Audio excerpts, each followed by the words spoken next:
e eu habito no meio de um povo de impuros lábios, porque meus olhos têm visto o Rei, oh glória, o Senhor dos exércitos. Então voou um dos serafins em minha direção, tendo uma brasa viva em sua, a qual ele tinha tirado de onde, igreja? Tirado de onde, igreja? Diga altar.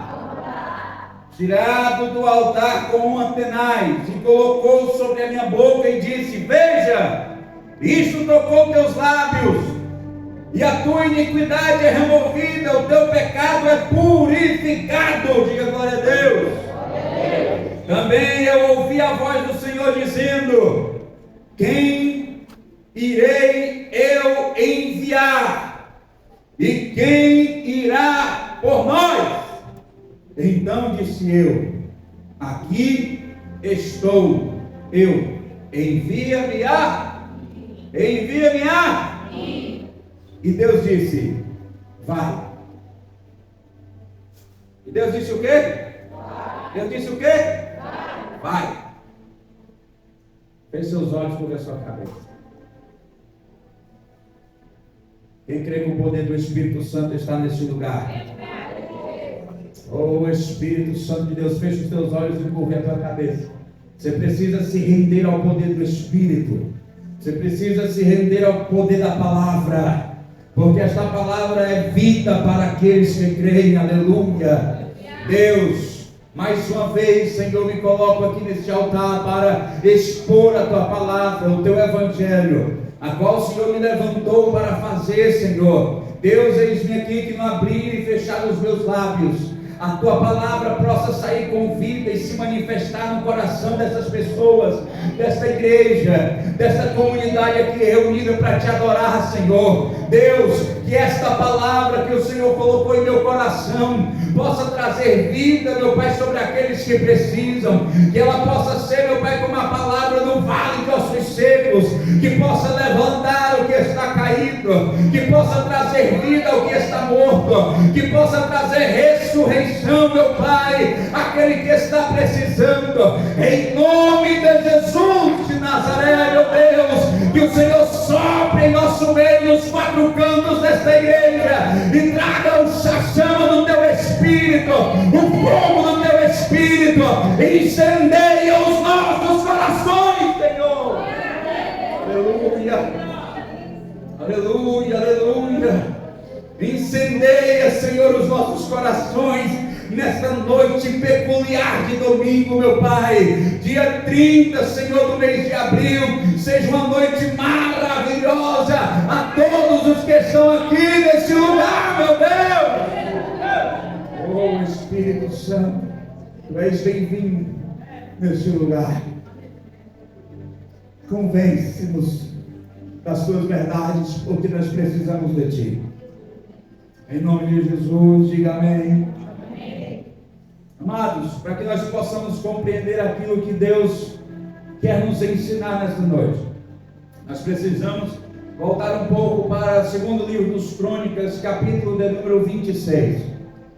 Nesse capítulo do segundo livro dos Crônicas, a Bíblia vai narrar a história do rei Uzias. Por certo que não é muito comum, talvez você não conheça muito bem a história deste rei de Israel por nome de Uzias, mas a história dele é por demais interessante, até porque a Bíblia Sagrada diz que ele assumiu o reinado de Israel em uma idade muito precoce. Ele tinha a idade de 16 anos, quando ele se assentou no trono para governar uma nação de milhões de pessoas. Não era uma responsabilidade fácil, era uma grande responsabilidade, difícil por demais. Mas a Bíblia Sagrada diz que Uzias fez tudo quanto estava escrito na palavra do Senhor, e que ele fez tudo quanto o seu pai havia feito. Ou seja, o reinado de Uzias foi um reinado próspero, foi um reinado de grande prosperidade. E Uzias, meu irmão, para você entender, ele pegou o reinado em uma situação, e ele começou a reinar, governar, liderar sobre aquelas pessoas.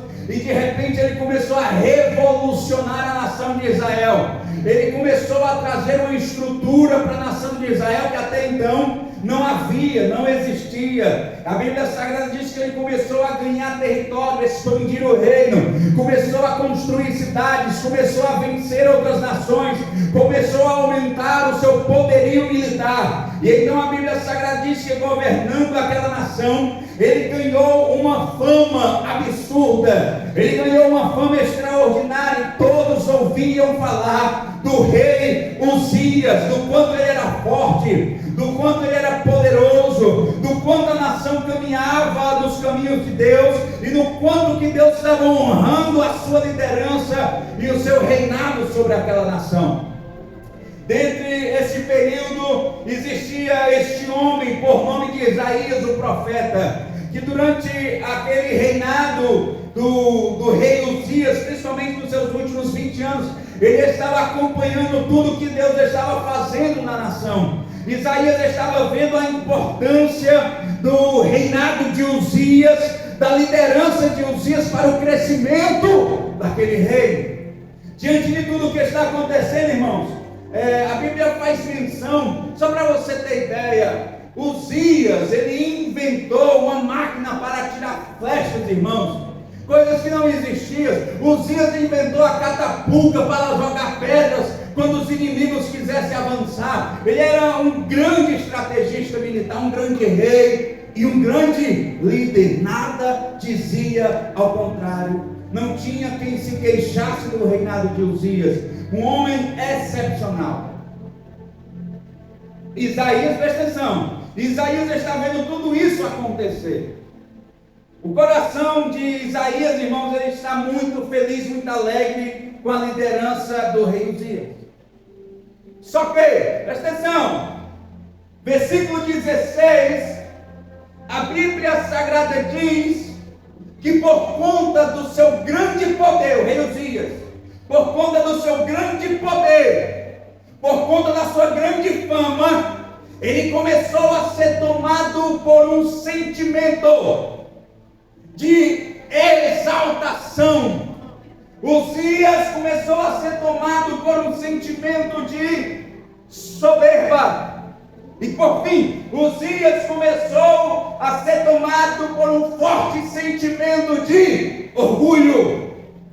Soberba, exaltação e orgulho. Essa é a receita da queda. Essa é a receita do declínio em qualquer circunstância da vida de um ser humano. Possa ser no âmbito familiar, no âmbito espiritual, no âmbito profissional, empresarial. Qualquer sentimento de soberba, exaltação e orgulho é o fim da carreira. É o tropeço. A Bíblia diz que a soberba precede a queda, a soberba, a exaltação, o orgulho precede a... Ele começou a se achar importante demais.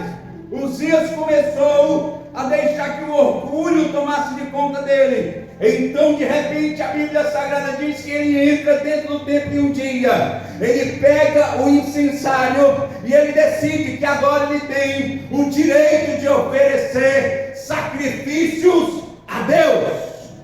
O que, segundo a lei, não era permitido. Segundo a lei, só quem poderia fazer esse tipo de sacrifício eram os sacerdotes. Ou seja, por ele se achar bom demais, por ele se achar cheio de orgulho, ele achava que ele poderia fazer a função que não era dele. Ele achava que ele poderia fazer aquilo que não lhe cabia fazer, por se achar bom demais. Quem me acompanha, diga amém. Amém. Diz a Bíblia Sagrada que os sacerdotes chegam na hora, interrompem Uzias e dizem: o Senhor é rei. Beleza, o Senhor trouxe grande revolução para a nação, prosperidade, grandeza, fama, louvado seja Deus, mas o Senhor não pode entrar dentro do templo e fazer a função que só cabe a nós fazer. Isso tem que ser respeitado. Aleluia.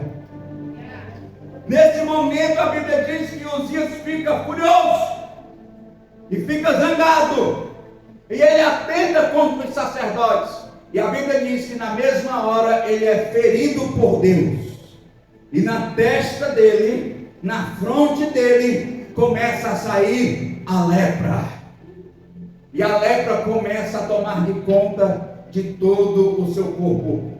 Imediatamente Uzias é deposto de todos os seus cargos, ou seja, aquele que poderia fazer quase tudo, agora não pode mais fazer nada. Aquele que achava que poderia fazer tudo, agora não pode mais fazer nada. Pegaram Uzias e colocaram em uma casa isolada, separada, tiraram ele do palácio, tiraram ele do trono, o trono ficou vazio, o seu filho Jotão ficou administrando as causas do povo, e ele não poderia sair agora para se relacionar com as pessoas, vivia isolado dentro de uma casa, porque tentou fazer aquilo que ele não poderia fazer.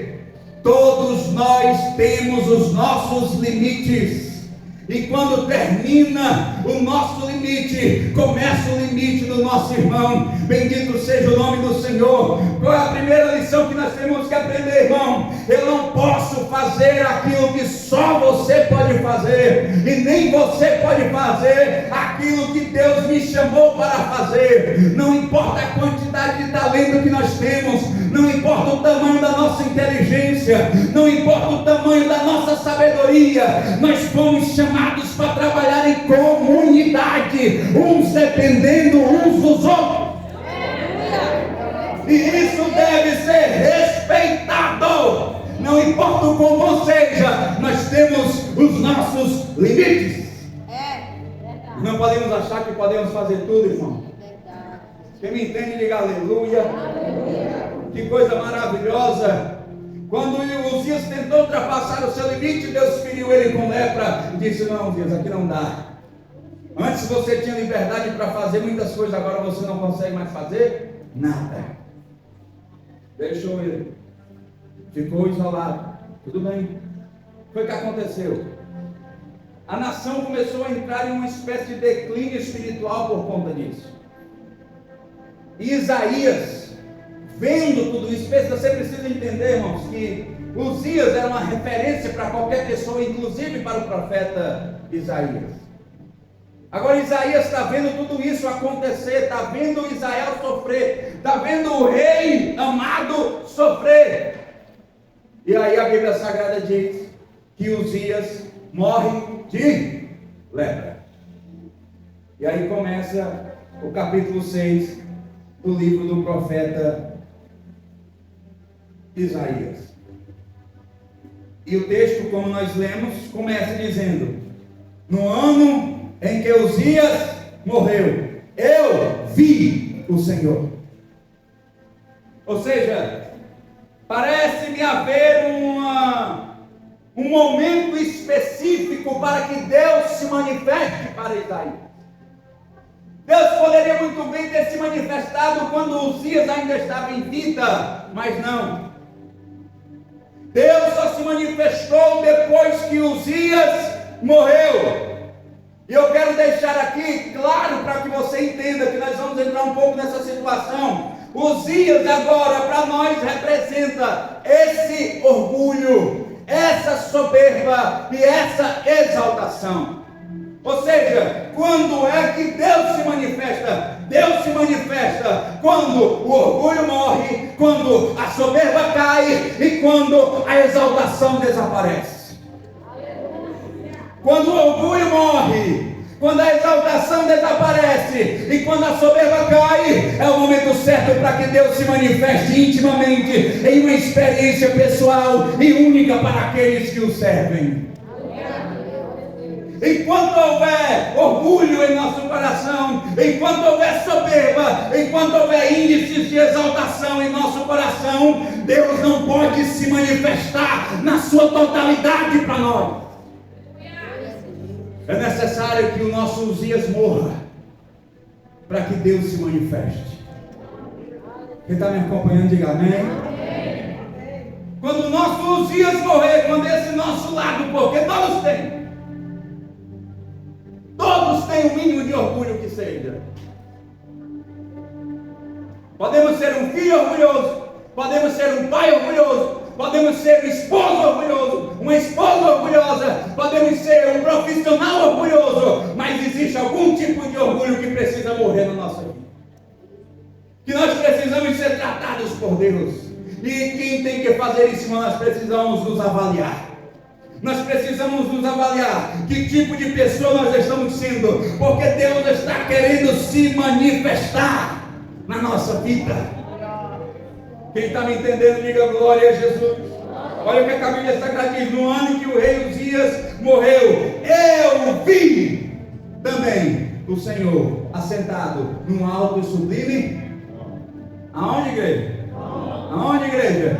Ou seja, Deus estava dizendo assim, ó: ainda que o trono dos homens esteja vazio, o meu trono permanece eternamente. Isaías, você está olhando demais para o trono de Israel vazio. Você está olhando de o porquê que o homem não está lá, de o porquê que o homem não está fazendo, de o porquê que os homens estão caindo, quando na verdade você tem que olhar para o meu trono que permanece eternamente, porque Deus não cai, Deus não erra, Deus não vacila, Deus não dorme. Deus está dizendo: Isaías, você está olhando demais para os homens, você precisa levar seu rosto e olhar mais para mim. Oh, aleluia. Olhe para cima, irmão. Olhe para cima, irmão. O que é que você está vendo aí? Pelo amor de Deus, o que é que você está vendo? Que não seja essa live aí incrível, maravilhosa, toda acabada, bonita, linda e maravilhosa. Você não pode enxergar o trono dos homens. Você precisa enxergar o trono da eternidade. Aleluia. Porque quando nós enxergamos o trono da eternidade, não tem erro, pastor Clesiando. Quando nós enxergamos o trono da eternidade de Deus, quando nós vemos que Deus, Ele tem o controle de todas as coisas, nós não duvidamos e nem vacilamos, porque Deus está mostrando: eu ainda estou no governo. O homem caiu do trono dele, o homem errou, foi tomado por sentimentos iníquos, mas o meu trono permanece. Eu não perco o controle do meu povo, eu não perco o controle da nação. Você precisa ver o governo de Deus na tua vida. Nós precisamos enxergar o governo de Deus na igreja. O trono que está aqui não é o nosso. O trono que está aqui não é de pastor nenhum. O trono que está aqui é o trono de Deus. Nós só precisamos ver da maneira certa. Deus está no governo de todas as coisas. Deus está no controle de todas as coisas. Olha para essa pessoa linda e cheirosa que está aqui ao lado, diga assim: Deus não perde o governo da tua vida.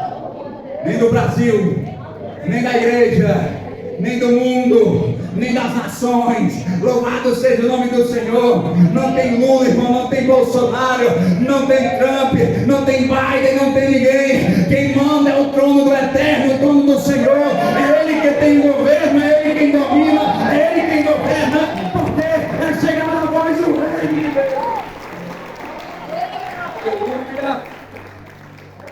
Aleluia! Nós devemos parar de olhar para o trono dos homens e olhar para o trono de Deus. Oh, glória. Amém, irmãos? Quem me entende, diga aleluia. Quem me entende, diga aleluia. Você está vendo Deus? Você está vendo Deus? Onde é que está Deus na tua situação?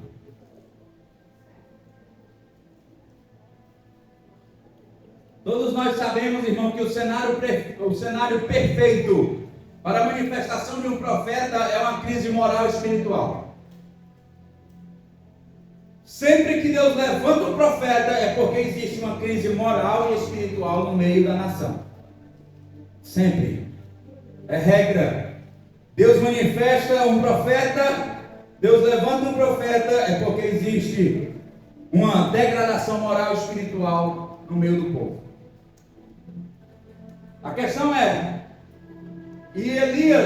Isaías estava muito focado na crise da nação, quando na verdade Deus queria que ele focasse nele, para poder ser ferramenta útil para o povo. Presta atenção. A questão é, o que é que isso nos ensina, irmão? A maneira como nós olhamos. Vou colocar de uma forma melhor. Qual é a perspectiva que nós olhamos para as nossas situações? Como que você olha para o desemprego? Como que você olha para a tua falta de dinheiro? Como que você olha para a crise espiritual? Como que você olha para a situação da tua família, do teu casamento? O que está acontecendo dentro do teu casamento? Qual é a tua perspectiva? Qual é o teu olhar? Qual é a tua ótica? O que é que você enxerga? Como você entende? Define completamente o destino da tua situação. Vamos colocar de uma forma. A Bíblia diz que Agar tinha largado Ismael lá perto de um arbusto e saiu a um tiro de uma distância de um arco e flecha.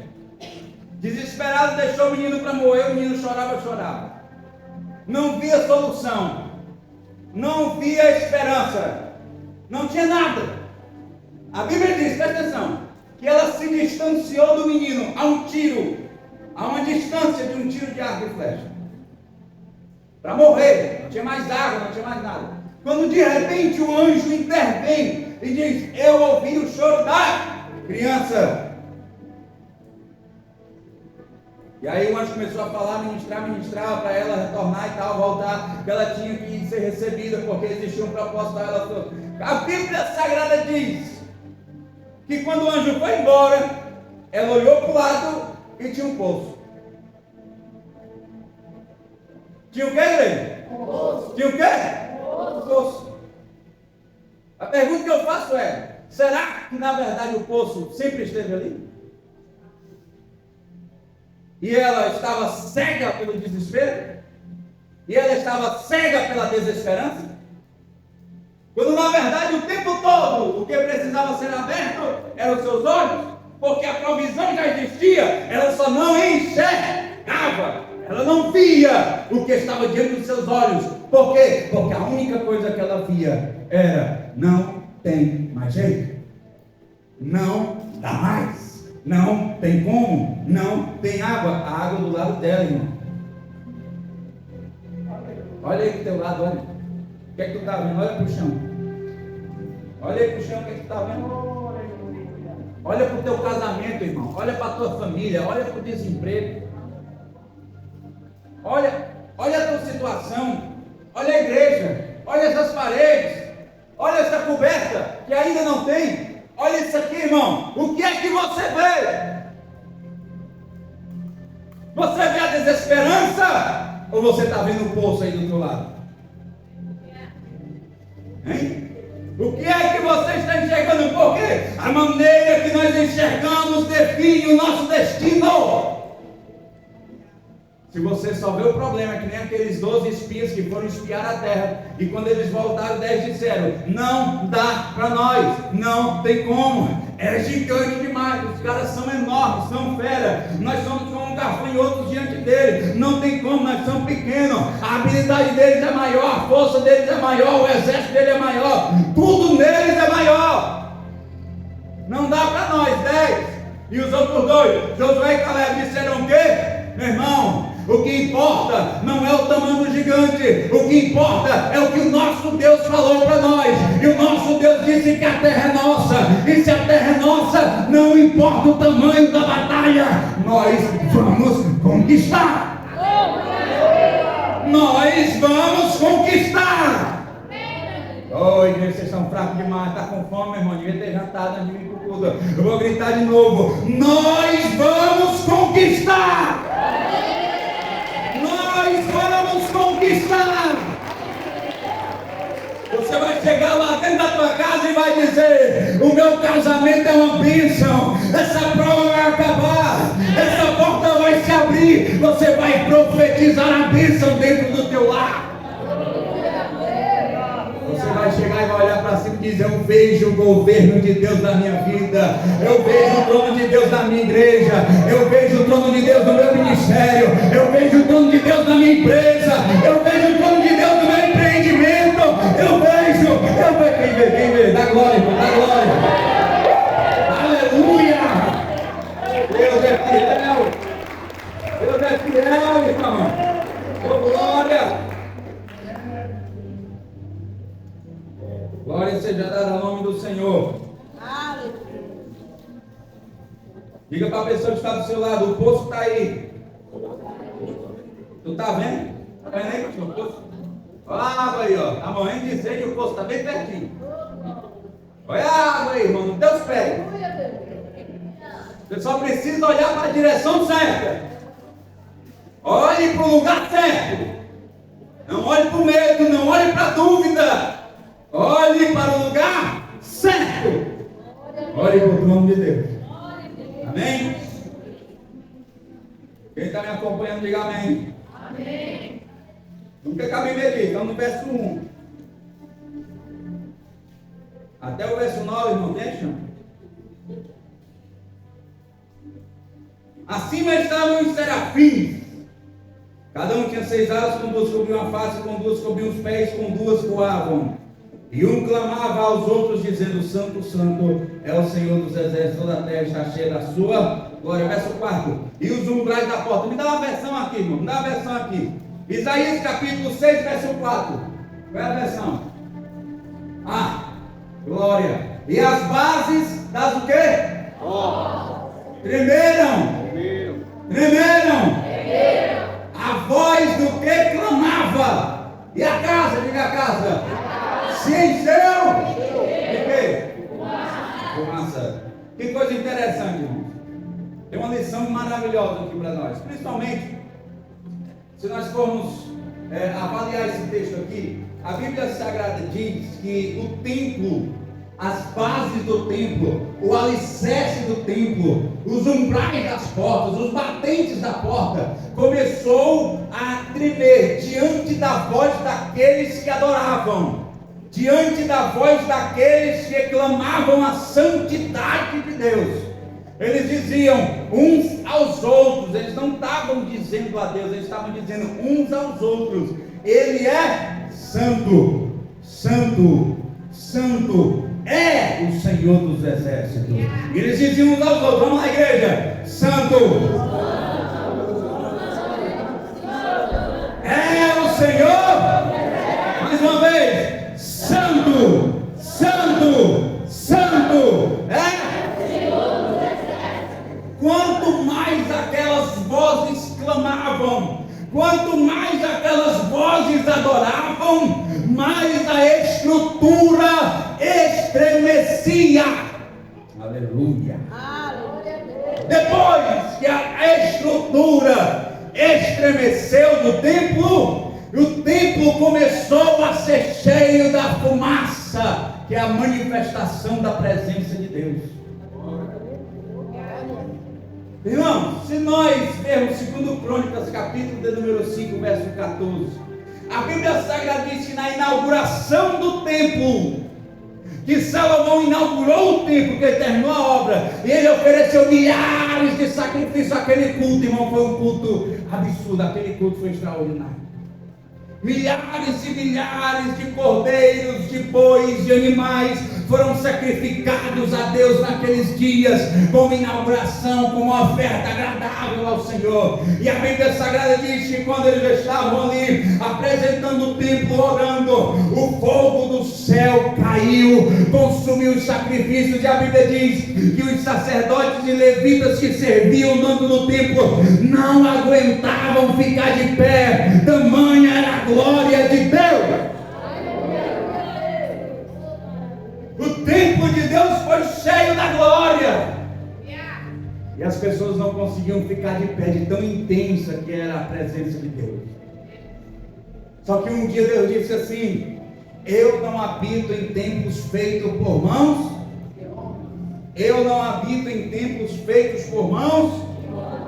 Deus só vinha e se manifestava e voltava, irmãos.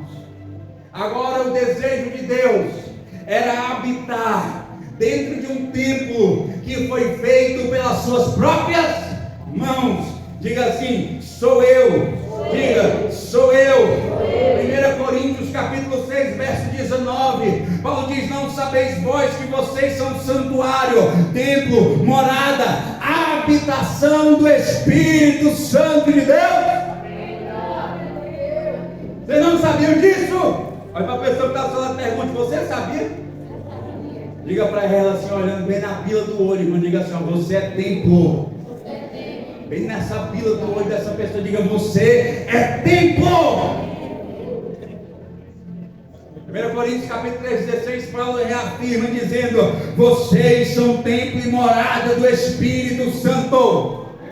Agora existe uma estrutura aqui, existe uma ordem, existe uma sequência. Volta lá no versículo 4 do capítulo 6 de Isaías. A Bíblia diz que enquanto eles adoravam, a primeira coisa que foi movida foi a base do templo, foi a estrutura do templo. Ou seja, irmão Alex, antes de o templo ser cheio pela fumaça de Deus, ele precisa estremecer a sua estrutura. Que aqui mistério maravilhoso. Vou falar de novo. Antes de o templo ser cheio, a primeira coisa que vai ser abalada é a estrutura dele. Quem quer ser cheio aqui? Quem quer ser cheio? Quem quer ser cheio, irmão? Diga aleluia. Para que você e eu sejamos completamente cheios do Espírito de Deus, da presença de Deus, do poder de Deus, Deus precisa mexer na nossa estrutura. Deus precisa tocar na nossa estrutura. Deus precisa abalar a nossa estrutura. Deus precisa fortificar a nossa estrutura. Ou seja, enquanto os serafins eles clamavam uns aos outros a santidade de Deus, Deus movia as estruturas com o seu poder. Louvado seja o nome do Senhor. Nós precisamos entender, irmão, primeiro a estrutura é abalada, depois o templo é cheio. Interessante. Treinamento passado a gente falou disso aqui. Antes de Deus encher o santuário, Deus faz o quê? Deus organiza a estrutura. Sempre antes de Deus fazer algo grande, Ele precisa verificar as bases. Antes de Deus encher a casa, antes de Deus encher o santuário, Ele precisa verificar a estrutura do santuário. Ele precisa sacudir os umbrais da porta. Ele precisa ver a firmeza. Isso é um processo de Deus de organização. Isso é um processo de Deus de estruturamento. Porque se a casa não estiver sobre a rocha, ela não vai aguentar aquilo que vem contra ela. É por isso que Deus, irmão, vai dizer uma coisa para você. Você precisa cuidar na tua estrutura espiritual. Você precisa cuidar na tua estrutura familiar. Você precisa cuidar da tua estrutura profissional, para que você esteja pronto para receber algo maior de Deus. Você está entendendo, irmão? Você e eu não podemos.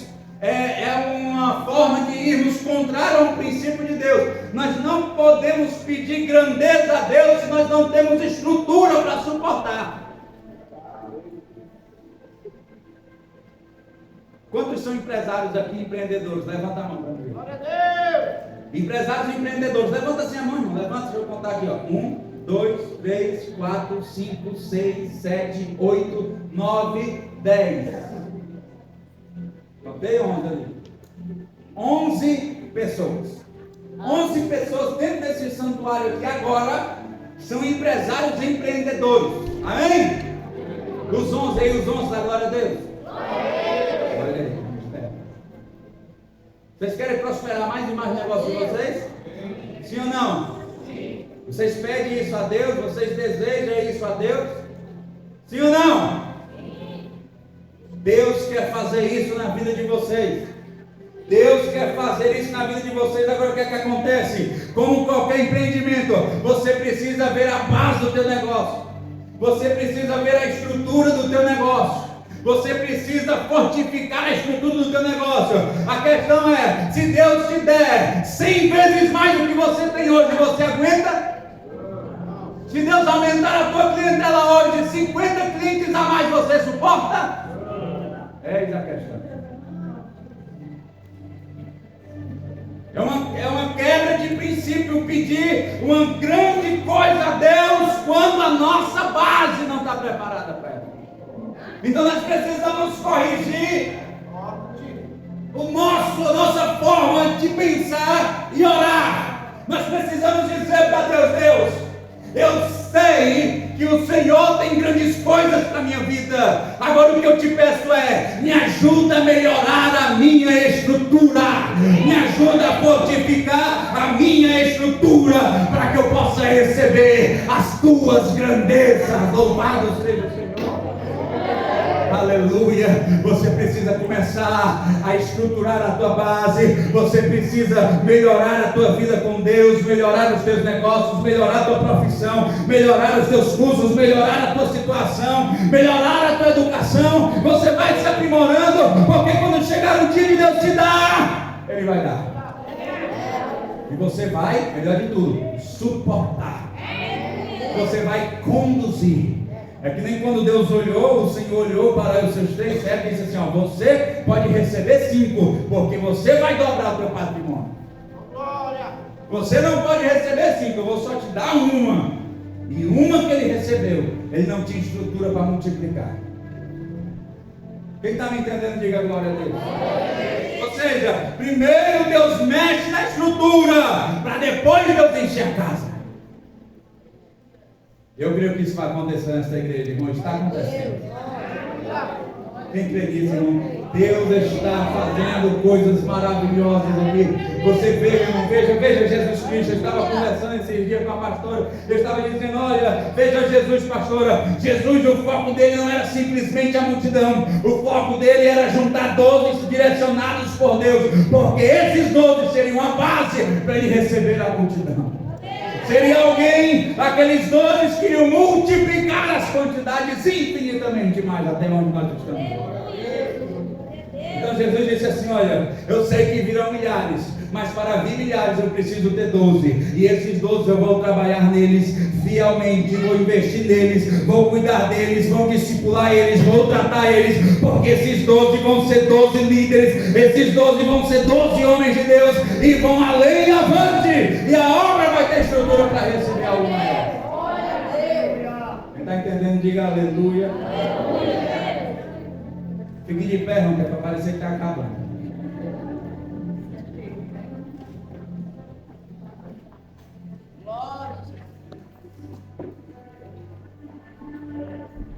Como é que está a tua base, igreja? Como é que está a tua estrutura? Você quer crescer, não quer? Você quer ser alguém melhor e maior? Irmãos, eu vou dizer uma coisa para você aqui. Escute bem o que eu vou dizer, preste bastante atenção nisso. O melhor não é aquele que é melhor que os outros. Vou repetir. O melhor não é aquele que é melhor que os outros. O melhor é aquele que é melhor que ele mesmo. Não queira ser melhor do que os outros. Queira ser a sua melhor versão de si mesmo. Um crente melhor. Um esposo e uma esposa melhor. Um servo melhor. Uma serva melhor. Um voluntário melhor. Uma voluntária fiel. Você precisa dizer para você mesmo: eu preciso melhorar a minha performance. Eu preciso orar mais. Eu preciso ler mais a palavra. Eu preciso jejuar mais. Eu preciso buscar mais.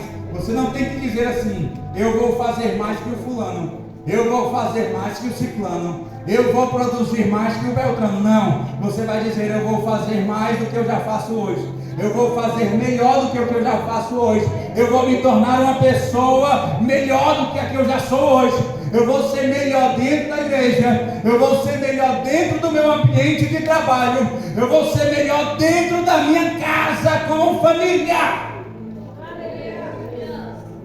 Você está entendendo, irmão, que Deus está ministrando ao nosso coração aqui hoje?